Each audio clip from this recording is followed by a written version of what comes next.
प्रिय छात्रों, हिंदी के इस शिक्षण सत्र में आपका हार्दिक स्वागत है। आपके लगातार आ रहे फ़ोन कॉल्स, व्हाट्सएप एवं यूट्यूब पर कमेंट के समाधान के क्रम में आज हम राष्ट्रीय शिक्षा नीति 2022 के संदर्भ में 3 बिंदुओं पर आपसे विचार साझा करेंगे। पहला, 10वीं में अब बोर्ड परीक्षा होगी या नहीं होगी। दूसरा, राष्ट्रीय शिक्षा नीति कब लागू होगी। और तीसरा, पाठ्यक्रम एवं पाठ्य पुस्तकों पर इसका क्या असर होगा।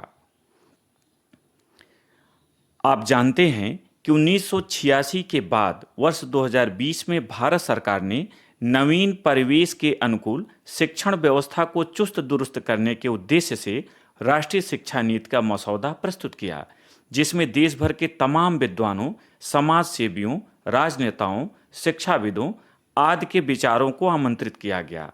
लक्ष्य था कि इसे अधिकाधिक उपयोगी बनाकर वर्ष 2022 के सत्र से लागू किया जाए। इसीलिए इसे नई शिक्षा नीति 2020 या नई शिक्षा नीति 2022 या राष्ट्रीय शिक्षा नीति 2022 के नाम से जाना जाता है।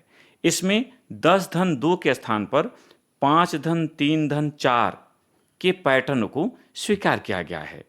इसमें स्नातक को 3 के स्थान पर 4 वर्ष का तथा परस्नातक को 1 वर्ष का तथा शोध छात्रों के लिए 2 वर्ष का करने का प्रावधान है। सोशल मीडिया के माध्यम से आप इन सभी उपबंधों से अच्छी तरह परिचित हो चुके हैं, अतः यहाँ इनका संक्षेप में मैं उल्लेख कर रहा हूँ। जब बच्चा 4 साल का हो जाएगा तो उसे विद्यालय में प्रवेश मिलेगा और वह नर्सरी में प्रवेश लेगा।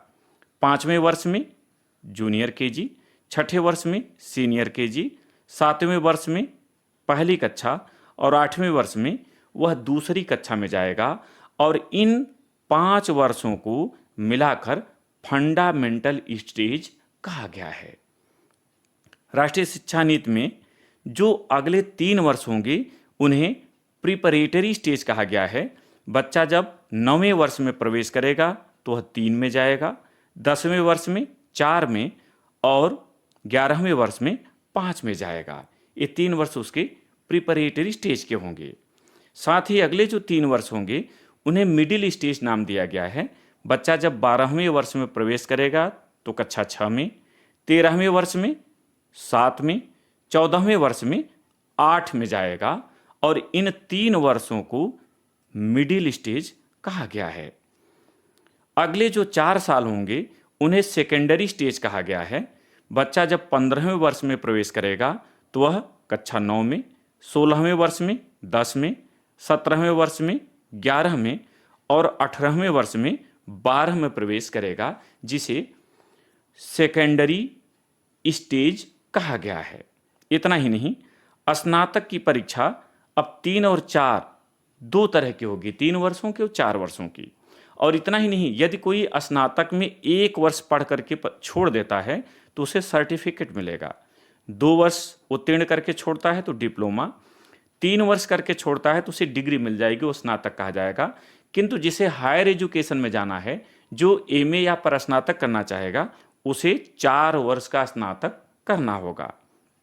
इसी तरह से परस्नातक अब 1 वर्ष और 2 वर्ष 2 तरह का होगा। जो परस्नातक की उपाधि लेना चाहेंगे उन्हें 1 वर्ष का परस्नातक करना होगा, इसके लिए वे बीए 4 वर्ष का करेंगे, स्नातक 4 वर्ष का करेंगे। जबकि जो पीएचडी या शोध कार्य करना चाहते हैं, ऊपर आना चाहते हैं, उन्हें 2 वर्ष का परस्नातक करना होगा और सीधे उन्हें पीएचडी में प्रवेश मिलेगा। अब आप इन सभी उपबंधों से परिचित हो चुके हैं, इसलिए इनके विस्तार की यहाँ कोई ज़रूरत नहीं थी। अब हम सीधे सीधे उन 3 बिंदुओं की चर्चा करेंगे जहां आप संदेह में हैं या जहां भ्रम उत्पन्न हो रहा है। और पहला है, 10वीं में अब बोर्ड परीक्षा होगी या नहीं। मानव संसाधन विकास मंत्रालय भारत सरकार की आधिकारिक वेबसाइट पर अगर आप जाएं तो राष्ट्रीय शिक्षा नीति 2020 का मसौदा उपलब्ध है, जो 107 पृष्ठों का है और उसमें बोर्ड परीक्षा को लेकर निश्चित और स्पष्ट निर्देश दिए गए हैं। वे निर्देश कुछ इस तरह से हैं। बोर्ड परीक्षा और प्रवेश परीक्षा सहित माध्यमिक स्कूल परीक्षाओं की वर्तमान प्रकृति और परिणाम स्वरूप आज की कोचिंग संस्कृत विशेष रूप से माध्यमिक विद्यालय स्तर पर बहुत नुकसान कर रही है। इनके चलते विद्यार्थी अपना कीमती समय सार्थक अधिगम के बजाय परीक्षाओं की तैयारी और अत्यधिक परीक्षा कोचिंग करने में खर्च कर रहे हैं। तात्पर्य यह कि वर्तमान में जो बोर्ड परीक्षा है वह कोचिंग संस्कृत को बढ़ावा दे रही है।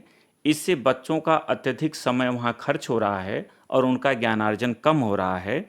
इसलिए इसमें बदलाव की आवश्यकता है। किंतु 4.37 में देखिए कहा जा रहा है ग्रेड 10 और 12 के लिए बोर्ड परीक्षाएं जारी रहेंगी। अर्थात सीधे सीधे बोर्ड परीक्षा को समाप्त नहीं किया गया है, लेकिन इतना जरूर कहा गया है कि बोर्ड परीक्षा में छात्र का मन भयभीत न हो, वह दबाव में न आ जाए। इसके लिए बोर्ड परीक्षा को इस तरह से डिजाइन किया जाएगा कि छात्र जिन विषयों से बोर्ड परीक्षा देना चाहता है आसानी से दे सके, उत्तीर्ण हो सके, उसे रटने की आवश्यकता न पड़े।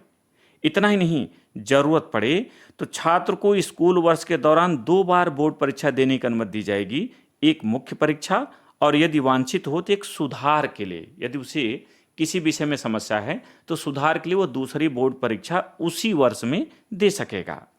इसके अलावा इसमें यह भी कहा गया है कि यदि राज्य सरकारें चाहें तो क्षेत्रीय अनुसार, और केंद्र सरकार भी इस पर काम कर रही है कि परीक्षाओं के रूप को बदल दिया जाए। इन्हें वार्षिक, सेमेस्टर या मॉड्यूलर के रूप में विकसित किया जाए, जिससे विद्यार्थी बिना दबाव में आए अधिकाधिक लाभ उठा सके और परीक्षा से उसे कोई दिक्कत ना हो। साथ ही अंतिम 2 पंक्तियों में दीजिए, यहाँ आपको दिख रहा होगा कि कुछ विषयों में बोर्ड परीक्षा को 2 भागों में तैयार किया जा सकता है। एक भाग में बहुविकल्पीय प्रश्न होंगे और दूसरे में वर्णनात्मक होंगे। यानी इस तरह की परीक्षा व्यवस्था होगी कि एक भाग बहुविकल्पीय होगा और दूसरा वर्णनात्मक होगा। इसलिए जिसकी राइटिंग खराब हो किंतु पढ़ने में अच्छा हो तो उसे नुकसान ना हो, वह बहुविकल्पी के आधार पर उतना अंक अर्जित कर सके।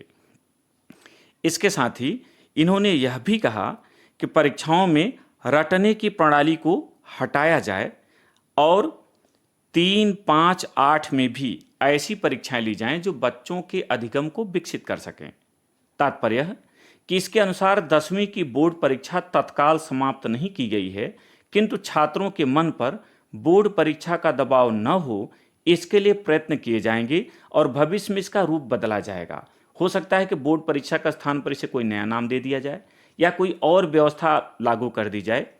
6 महीने का एक सेमेस्टर कर दिया जाए, फिर 6 महीने का दूसरा सेमेस्टर कर दिया जाए। इस तरह से कोई भी व्यवस्था बनाई जा सकती है जिससे विद्यार्थियों में भय उत्पन्न न हो। दूसरी बात, राष्ट्रीय शिक्षा नीति कब लागू होगी? आप जानते हैं कि संघ सूची के जो विषय हैं उस पर केंद्र सरकार कानून बनाती है, राज्य सूची के विषयों पर राज्य सरकार और समवर्ती सूची के विषयों पर केंद्र और राज्य दोनों सरकारें कानून बना सकती हैं। शिक्षा समवर्ती सूची में है, अतः केंद्र के साथ राज्य सरकारें भी इसका गहन अध्ययन कर रही हैं।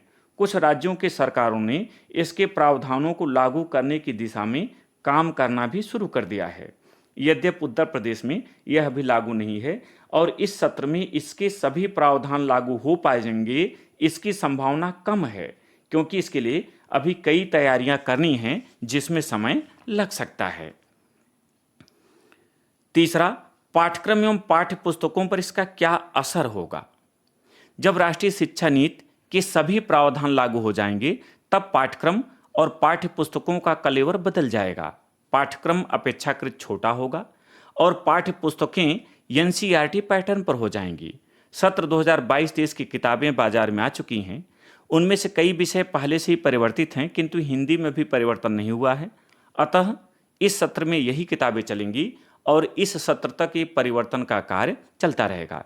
इतना जरूर है कि नई शिक्षा नीति में दिया गया है कि 5 तक की शिक्षा मातृभाषा में हो और कक्षा 9 से 12 तक के जो विद्यार्थी हैं वे कोई भी विषय पढ़ सकेंगे। यानी कला वर्ग के साथ वो विज्ञान का कोई भी विषय, विज्ञान वर्ग के साथ वाणिज्य का कोई विषय लेकर पढ़ सकेंगे।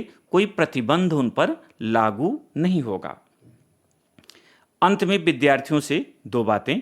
पहली बात यह कि यदि 10वीं की बोर्ड परीक्षा समाप्त होती है तब भी आपको अपने अध्ययन को शिथिल नहीं करना है, अन्यथा आज के प्रतिस्पर्धी युग में आप पिछड़ जाएंगे। इसलिए बोर्ड परीक्षा हो या न हो, आपको अपनी तैयारी पर फोकस करना ही उचित है।